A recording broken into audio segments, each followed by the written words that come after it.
그리스도께서 죽은 자 가운데서 다시 살아나셨다 전파되었거늘 너희 중에서 어떤 사람들은 어찌하여 죽은 자 가운데서 부활이 없다 하느냐. 만일 죽은 자의 부활이 없으면 그리스도도 다시 살아나지 못하셨으리라. 그리스도께서 만일 다시 살아나지 못하셨으면 우리가 전파하는 것도 헛것이요 또 너희 믿음도 헛것이며 또 우리가 하나님의 거짓 증인으로 발견되리니 우리가 하나님이 그리스도를 다시 살리셨다고 증언하였음이라. 만일 죽은 자가 다시 살아나는 일이 없으면 하나님이 그리스도를 다시 살리지 아니하셨으리라. 만일 죽은 자가 다시 살아나는 일이 없으면 그리스도도 다시 살아나신 일이 없었을 터이요 그리스도께서 다시 살아나신 일이 없으면 너희 믿음도 헛되고 너희가 여전히 죄 가운데 있을 것이요 또한 그리스도 안에서 잠자는 자도 망하였으리니 만일 그리스도 안에서 우리가 바라는 것이 다만 이 세상의 삶뿐이면 모든 사람 가운데 우리가 더욱 불쌍한 자이리라. 그러나 이제 그리스도께서 죽은 자 가운데서 다시 살아나사 잠자는 자들의 첫 열매가 되셨도다.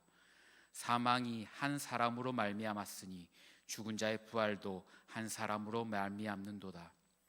아담 안에서 모든 사람이 죽은 것 같이 그리스도 안에서 모든 사람이 삶을 얻으리라. 아멘. 하나님 아버지, 우리 주 예수 그리스도께서 부활하신 날에 우리가 주님의 말씀 앞에 섭니다. 이 부활이 우리에게 어떤 의미가 있는지 마음 깊이 되새기며 부활의 증인으로 살아갈 수 있는 저희들 되게 도와주시옵소서. 친히 말씀하여 주시고 들을 수 있도록 귀를 열어 주시옵소서. 예수님의 이름으로 기도드립니다. 아멘. 예수님의 부활에 대해서 우리가 얘기할 때 반드시 얘기해야 될 두 가지 중요한 주제가 있습니다. 첫 번째는 예수의 부활이 사실인가? 이 부분을 반드시 짚고 넘어가야겠죠. 그리고 두 번째는 예수의 부활이 오늘 나에게 그럼 어떤 의미가 있는가 하는 이 두 가지 주제입니다. 오늘 우리가 이 예수의 부활이 사실인가에 대해서 좀 간략하게 좀 짚고 넘어가고 예수의 부활이 오늘 나에게 무슨 의미가 있는지에 대해서 좀 더 깊게 살펴보고자 합니다. 여기 계신 대부분의 분들은 예수님의 부활을 사실로 믿고 계실 거예요. 그러나 또 몇몇 분들은 배우자를 따라서 교회 오시거나 또 아직 이렇게 교회를 정식으로 다니지 않고 이렇게 신앙생활을 제대로 시작하지 않는 분들도 계실 거예요. 사도 바울 시대에도 보면은 교회 안에 있지만 여전히 예수의 부활에 대해서 믿지 못하는 그런 사람들이 있었습니다. 오늘 말씀 12절 13절에 보시면은 이렇게 나와 있습니다. 그리스도께서 죽은 자 가운데서 다시 살아나셨다 전파되었거늘 너희 중에서 어떤 사람들은 어찌하여 죽은 자 가운데서 부활이 없다 하느냐. 만일 죽은 자의 부활이 없으면 그리스도도 다시 살아나지 못하셨으리라. 여전히 교회 안에 있지만 그들 가운데서도 어떻게 죽은 자가 부활하지? 어떻게 죽은 사람이 다시 살아나지? 그렇게 생각하는 사람들이 여전히 있었던 것이죠. 이 예수의 부활 사건은 역사적으로 예수님이 돌아가시고 나서 부활하시고 나서 초대교회 때부터 끊임없이 수많은 사람들에게 의해서 증언되고 전파되었습니다. 그러나 동시에 이 예수의 부활 사건에 대해서 많은 사람들이 의심하고 이것이 가짜일 것이다. 그래서 그것을 믿지 않는 사람들이 있었던 것이죠. 그러나 이 예수님의 부활 사건에 대해서 이것이 거짓임을 증명하려고 했던 수많은 사람들 중에 성공한 사람이 한 사람도 없었음을 여러분 주목하셔야 됩니다. 오히려 이 부활이 거짓이라는 것을 증명하기 위해서 이것을 열심히 조사하다가 오히려 예수님을 믿는 경우가 있었던 것이죠. 대표적인 사람이 누가 돌을 옮겼는가라는 책을 쓴 프랭크 모린스라는 그런 사람입니다. 이 사람은 영국의 저널리스트였어요. 기자였어요. 철저한 무신론자였고 그래서 그가 예수의 마지막 일주일 그의 죽으심과 그의 부활에 대해서 집중적으로 연구를 했습니다. 그가 10년간 연구하고 나서 쓴 책이 바로 이 누가 돌을 옮겼는가 Who Moved the Stone입니다. 이 책의 1장에 보면은 1장 제목이 뭐냐면 이렇게 돼 있어요. 지필되지 못한 책. 지필되지 못한 책. 원래 자신이 쓰려고 했던 그 책은 예수의 부활이 가짜다. 예수의 부활은 허구다. 사람들이 거짓말하는 것이다. 그것을 쓰려고 했었는데 그 책을 결국은 집필하지 못했다는 것이죠. 그리고는 자기가 쓴 책이 바로 이 책이라고 기록하고 있습니다. 그의 이 책의 서론에 보면 이렇게 나와 있습니다. 처음에는 도저히 불가능한 사건이라 생각하고 시작한 조사였는데 천천히 그러나 분명하게 예수 부활 사건은 저항할 수 없는 논리적 귀결이었다. 철저히 사실에 입각하여서 기사를 쓰는 이 기자가 10년 동안 집중적으로 연구한 결과 이것은 저항할 수 없는 논리적 귀결이라는 결론을 내린 것이죠. 그리고 그는 예수의 부활을 믿을 뿐만 아니라 이것을 책으로 펴내기까지 했습니다. 이보다 더 최근에 이와 비슷한 사람이 있었습니다. 이 사람은 미국 사람인데 리 스트로베르라는 사람입니다. 이 사람이 쓴 책은 예수는 역사다라는 책입니다. 이 사람도 동일하게 저널리스트였고 미주리대 저널리즘을 전공하고 예일대 로스쿨 법학 석사였어요. 시카고 트리뷴이라는 그 일간 신문사에 들어가서 젊은 언론인상을 받을 정도로 아주 유능한 기자였습니다. 그런데 이 기자는 철저히 사실에 근거해서, 특별히 이 사람이 법률 전문 기자였거든요. 그러니까 증거를 조사하고 사실에 입각해서 기사를 쓰는 사람이었어요. 이 사람이 다닌 이 신문사에는 표어가 있었습니다. 그 표어는 뭐냐면은 엄마가 나를 사랑한다고 해도 사실임을 확인하자.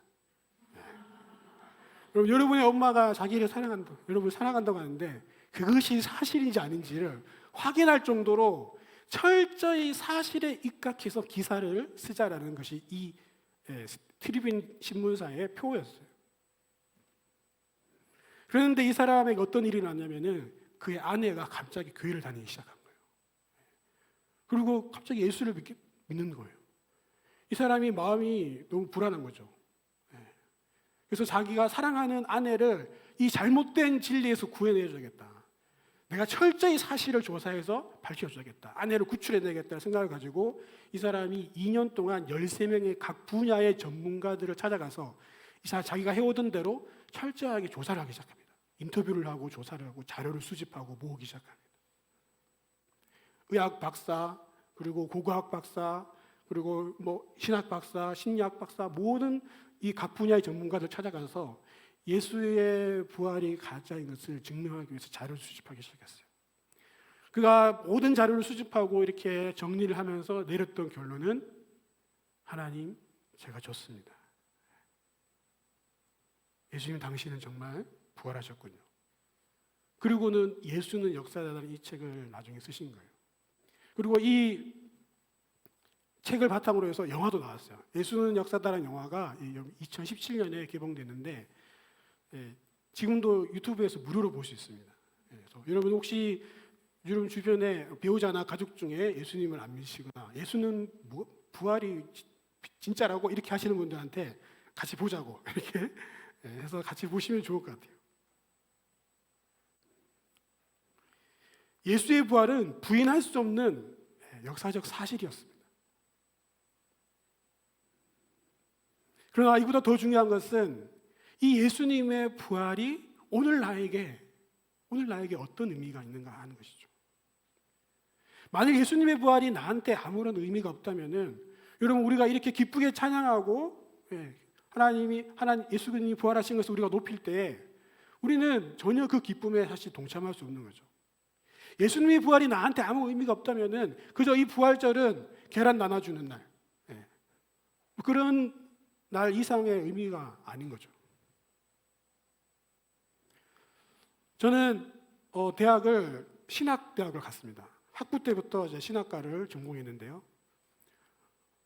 목사님의 추천으로 또 대학에 있는 또 동아리 선교단체에 가입을 했어요. 그래서 거기에서 이제 매주 성경 공부를 하는 거예요.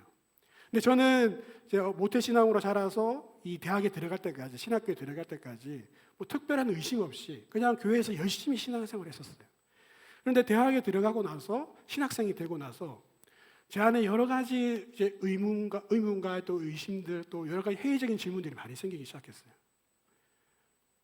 그랬던 저를 이렇게 좀 항상 이렇게 눈여겨보던 저의 소그룹 리더 누나가 있었어요. 그래서 늘 안타까워하고 늘 기도해주고 그랬는데 매주 이렇게 성경 공부를 하는데 첫 번째 공부가 이제 창조에 대해서, 그리고 두 번째 우리의 인간의 타락에 대해서, 그리고 세 번째 예수님이 십자가 지신 사건에 대해서. 그래서 이제 그 다음에 이제 사과, 부활에 대해서 공부할 차례였어요. 아마 시기가 이때쯤이었던 것 같아요. 3월 말 4월 초 이때였던 것 같아요. 그래서 그때 이제 공부를 하는데 그 리더 누나가 저한테 했던 그 성경 공부 교재에 나온 질문이 하나 있었어요. 그 질문이 뭐냐면은 예수님의 부활이 당신에게 어떤 의미가 있습니까? 그 질문이었어요. 그 질문에 대해서 제가 뭐라고 대답했냐면은 아무 의미가 없는데요. 실제로 그때 그랬어요. 네. 예수님이 나를 위해서, 나의 죄를 위해서 죽으셨다는 것을 내가 그걸 알고 믿겠는데 예수님이 부활하신 사건이 지금 나한테 어떤 의미가 있지? 잘 모르겠는 거예요.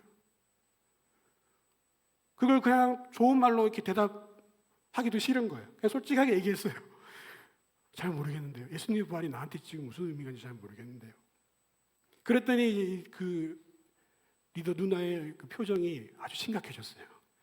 그리고는 정말 그 자리에서 저를 붙들고 한 20-30분인가 계속 기도를 했어요. 예. 그리고 정말 이 교만하고 강팍한 신학생을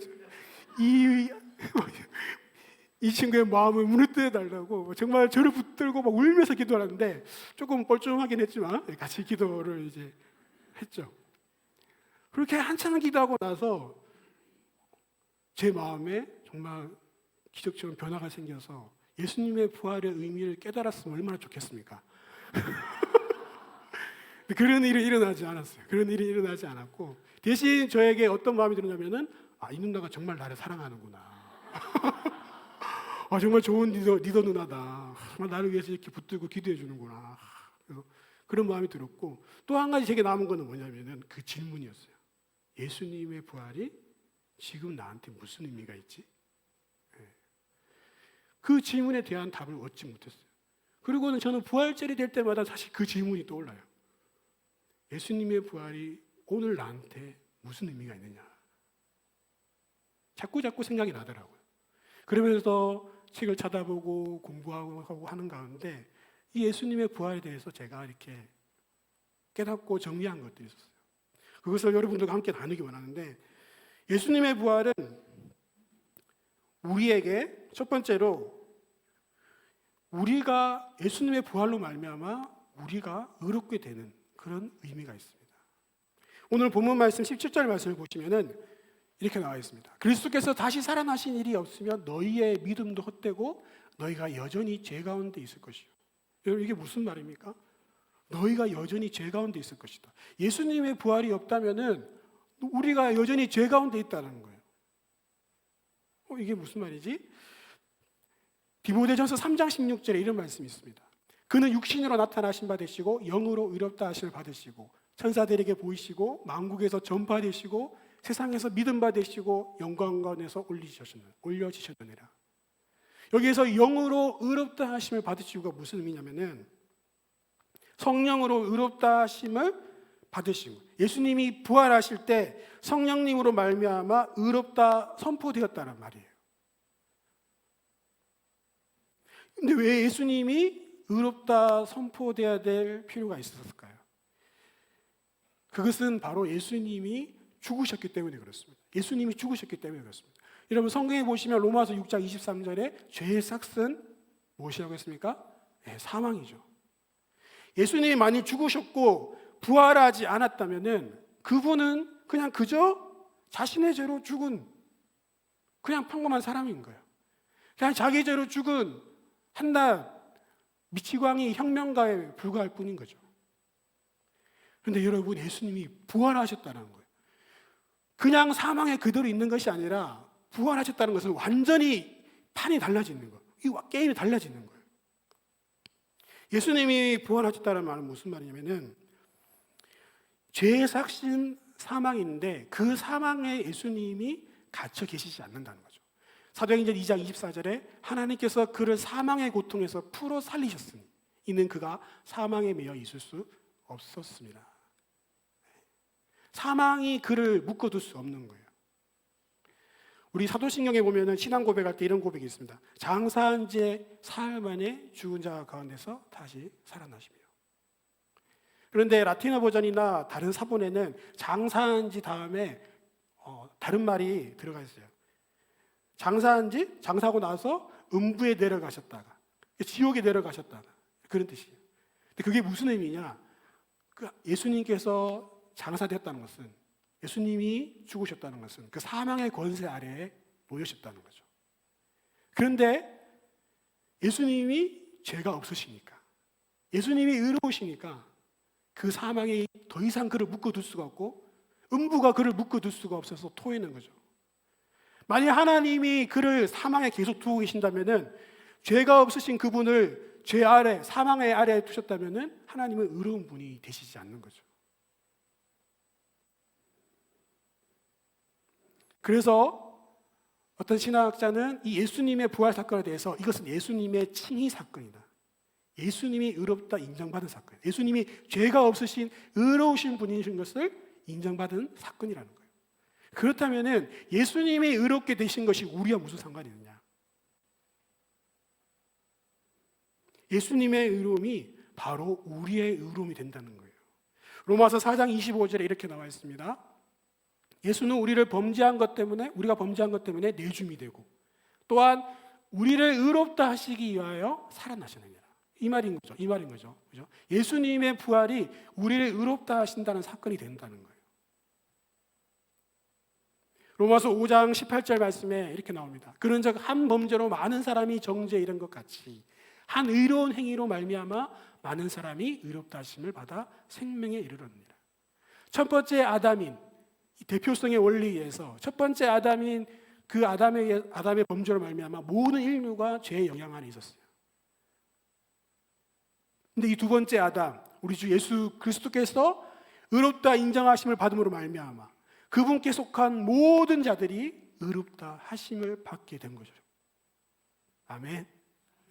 그래서 예수를 믿는 자들이 예수를 믿으면은 예수 안에 속하게 되고 그분의 의로우심으로 말미암아 의로운 자가 된다는 것입니다.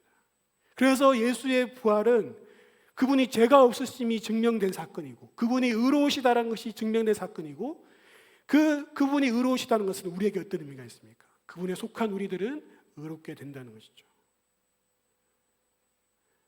오늘 이 가운데는 배우자를 따라서 예수를 믿지 않지만 교회에 오시는 아주 착한 남편들도 계시고 착한 아내들도 계신 줄 압니다. 또 우리 온라인으로도 이 가족들과 함께 이 예배를 드리고 계신 분들 가운데 아직도 예수님을 믿지 않는 분도 계실 줄 압니다. 그러나 여러분, 예수님의 부활은 가짜가 아니고 사실입니다. 이것은 역사적인 사실이고 그분의 부활을 믿고 그 예수 그리스도를 믿고 받아들이는 자는 그분 안에 속하게 되고 그분의 의로우심으로 말미암아 우리가 의롭다 하심을 받게 되는 것입니다. 그 예수 그리스도를 믿고 함께 의롭다 하심을 받아 하나님 앞에 나아가는 그런 여러분이 되었으면 정말 좋겠습니다. 아멘. 예수님의 부활이 우리에게 어떤 의미가 있느냐? 두 번째는 예수님의 부활로 말미암아 우리도 부활을 하게 된다는 것입니다. 19절 말씀에 이렇게 나와 있습니다.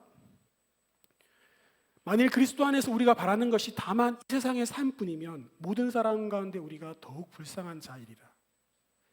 만일 예수님의 부활이 없고 이 땅의 삶이 전부라면은, 우리가 부활이 없고 이 땅의 삶이 전부라면은 우리만큼 불쌍한 자가 없다는 거예요.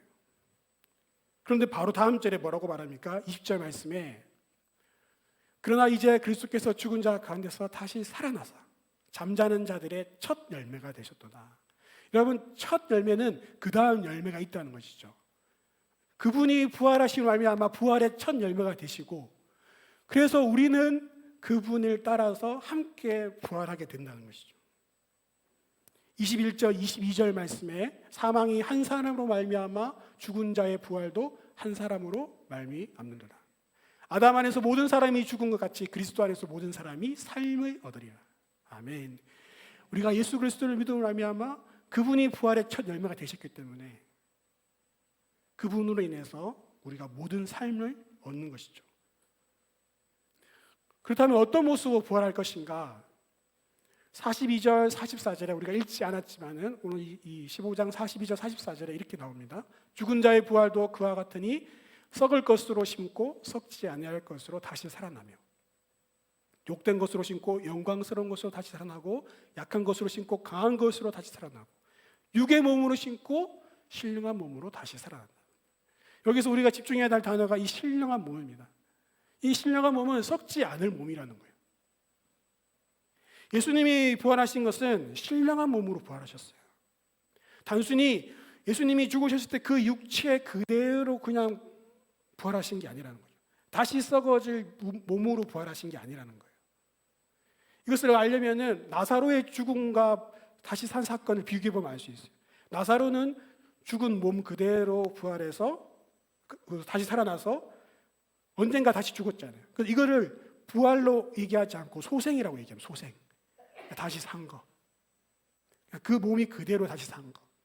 언젠가는 죽죠. 근데 예수님은 그렇지 않았어요. 예수님의 부활은 그 몸이 그대로 부활도 하지만 이 몸은 바뀐 신령한 썩지 아니할 몸이라는 거죠. 그래서 예수님의 그 부활체에 대해서 신학적으로는 연속성과 비연속성이 있다고 얘기합니다.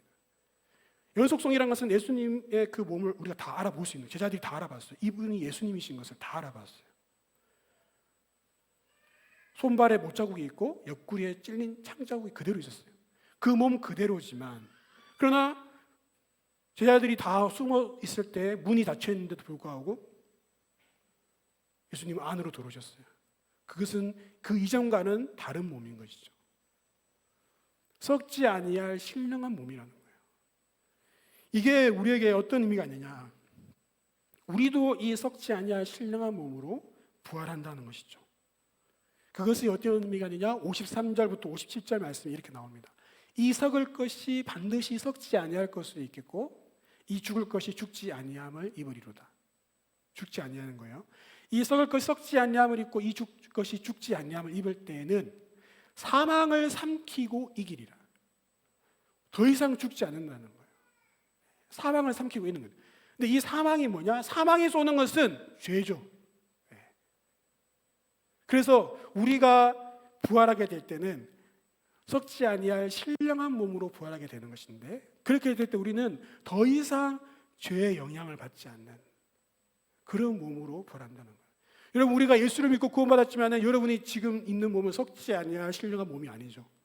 여러분은 썩을 몸을 가지고 있습니다. 그렇기 때문에 우리는 지금도 죄의 영향을 받고 있어요. 여러 가지 욕망과 탐욕과 탐심이 우리 안에, 우리도 원치 않는데, 그런데 우리가 이 육신의 몸을 입고 있기 때문에 끊임없이 그 영향을 받죠. 근데 여러분, 예수님의 부활로 말미암아 우리가 부활하게 될 그 몸은 썩지 아니할 신령한 몸이어서 모든 사망을 이기는, 모든 죄의 영향을 이제 완전히 끊어버리는, 그래서 진정한 자유와 기쁨을 맛볼 수 있는 몸이라는 거예요. 이것이 예수님의 부활이 우리에게 가져다주는 놀라운 부활 소망인 거예요. 예수님이 그렇게 신령한 몸으로, 썩지 아니할 신령한 몸으로 부활했기 때문에 우리도 그렇게 부활되어서 더 이상 죄의 영향을 받지 않게 죄와 상관이 없는 자로서 살아가게 됐다는 것이죠. 마지막 세 번째로, 이 예수님의 부활이 우리에게 어떤 의미가 있느냐? 과거에 우리가 예수님을 믿음으로 알미암아 예수의 부활이 우리를 의롭게 인정함을 받게 해줬고, 또 우리가 장차 부활할 그 몸이 우리에게 신령한 몸으로, 썩지 않을 신령한 몸을 준다는 그 소망을 가지고 있지만, 그러나 현재 우리에게 어떤 의미가 있느냐? 이것이 없으면 부활의 참된 의미를 우리는 모르는 것이죠. 우리가 의롭게 되고 신령한 몸으로 부활한 우리는 천국에서 영원히 살 거예요. 근데 여러분, 천국 그러시면 어떤 그림이 떠오르시나요? 마치 어떤 우주의 어떤 한 공간에서 바닥이 금으로 돼 있고 수정이 막 이렇게 깔려 있고 보석이 있고, 그 구름 위에 우리가 하얀 옷을 입고 둥둥 떠다니면서 마음껏 먹고, 맛있는 것은 마음껏 먹는데 살은 안 찌고 스트레스는 전혀 없고 걱정 근심 없이 편하게 즐겁게 행복하게 살 수 있는 그런 천국을 그리시나요? 천국은 더 이상 죄와 아픔과 고통이 없는 것도 맞지만은 천국이 진짜 천국인 것은 그곳에 하나님이 계시기 때문이에요. 천국에서 우리가 누릴 수 있는 가장 큰 기쁨은 사실 하나님과의 교제의 기쁨이에요. 여러분, 그것이 없으면은, 여러분, 그 기쁨을 모르는 사람이 천국에 간다면은 천국은 얼마나 재미없는, 얼마나 지루한 곳일까요? 여러분, 계시록에 보시면은 천국의 그 모습들을 그릴 때 다 똑같아요. 뭐죠? 하나님을 예배하고 찬양하고 그분과 교제하는 거예요. 근데 그냥 거기서 먹고 놀고 마시고 이렇게 편하게 지낸다 생각하신다면은 너무 재미없는 심심한 나라죠. 이슬람에서는 천국을 이렇게 기록한다, 이렇게 이제 기록하고 있더라고요. 하디스라는 그 이제 마호메드의 그 어록들을 모은 책에 보면은 이슬람이 얘기하는 그 천국은 순결하고 예쁜 처녀 안에 72명을 데리고 이렇게 살 수 있는 곳이라고요. 여러분, 그 여자들은 그럼 뭡니까? 그 여자들은 그게 천국인가요? 네. 너무나 저급한 수준의 이제 천국이죠. 그러니까 뭐 이렇게 우리가 좋아하는, 인간이 좋아하는 것들을 막 베푸고 제공한다는 그런 의미로 천국을 이렇게 막 상상을 했어요. 근데 여러분, 천국은 그런 것이 아니고요. 기독교가 얘기하는, 성경이 얘기하는 천국은 하나님 자신을 주시는 천국이에요. 그곳에 하나님이 없으면 그것은 천국이 아니에요. 다 있어도 하나님과의 교제를 누리지 못한다면 여러분, 천국이 아니죠. 그런데 그 기쁨을 사실 이 땅에서도 우리에게 맛보게 하셨습니다. 어떻게 가능한가? 그것이 바로 예수님의 죽으심과 부활 때문에 가능합니다. 갈라디아서 2장 20절 말씀을 보십시오. 내가 그리스도와 함께 십자가에 못 박혔나니 그런즉 이제는 내가 사는 것이 아니요 오직 내 안에 부활하신 그리스도께서 사시는 것이라. 부활하신 그리스도가 내 안에 살아 계시기 때문에 저와 여러분은 지금도 그 예수 그리스도와 만나고 사귀고 대화하고 교제할 수 있다는 거예요. 이것이 어떻게 가능하게 됐냐? 예수님이 부활하셨기 때문에, 부활하셔서 우리 안에 계시기 때문에 우리는 천국에서 맛볼 그 성삼위 하나님과의 교제를 이미 이 땅에서 맛보고 누릴 수 있다는 것이죠. 부활을 정말 믿는다면은 지금 여기에서 어떻게 살아야 할까를 고민하게 됩니다. 사도 바울은 이 고린도전서 15장에서 1절부터 57절까지 계속해서 이 부활에 대한 소망에 대해서 쭉 얘기했어요. 그러고 나서 58절 마지막 한 절에 그가 내린 결론이 뭐였느냐? 그러므로 내 사랑하는 형제들아 견실하여 흔들리지 말라는 거예요. 장차 부활이 있을 거기 때문에 이 땅에서 그냥 너희 그냥 편하게 살아, 마음대로 살아. 뭐 어차피 죽고 부활할 건데. 그렇게 얘기하는 게 아니라는 거예요. 결론적으로는 이 땅에서 너희가 견실하고 흔들리지 말아라. 그리고 항상 주의 일에 더욱 힘쓰는 자가 되라. 이는 너희 수고가 주 안에서 헛되지 않는 자입니다. 이 땅에서 하는 모든 수고가, 이 땅에서 하는 모든 주의 일이 헛되지 않음을 알기 때문이라는 거예요. 부활을 믿는다면은 현재에 충실할 수밖에 없습니다. 그저 부활을 바라보면서 이 땅을 허무하게 살아가는 사람들은 참된 부활을 모르는 거예요. 여러분, 성경에서 요한복음에서 주의 일은 뭐라고 얘기하는죠? 주의 일은 참 하나님과 그리스도를 아는 일입니다. 이 땅에서 우리가 힘써야 될 일은 바로 부활하셔서 우리 안에 살아계신 그리스도와 교제하는 것, 그분이 보내주신 성령 안에서 그리스도를 통하여서 성부 하나님과 교제하는 그 성삼위 하나님과의 교제를 이 땅에서 누리는 것이 우리가 이 땅에서 부활 소망을 가지고 살아야 되는, 힘써야 되는 주의 일이라는 것이죠. 이것을 여러분, 우리가 힘쓰지 않고 이것을 이 땅에서 맛보지 않으면은 여러분, 천국에서 너무 재미없을 거예요.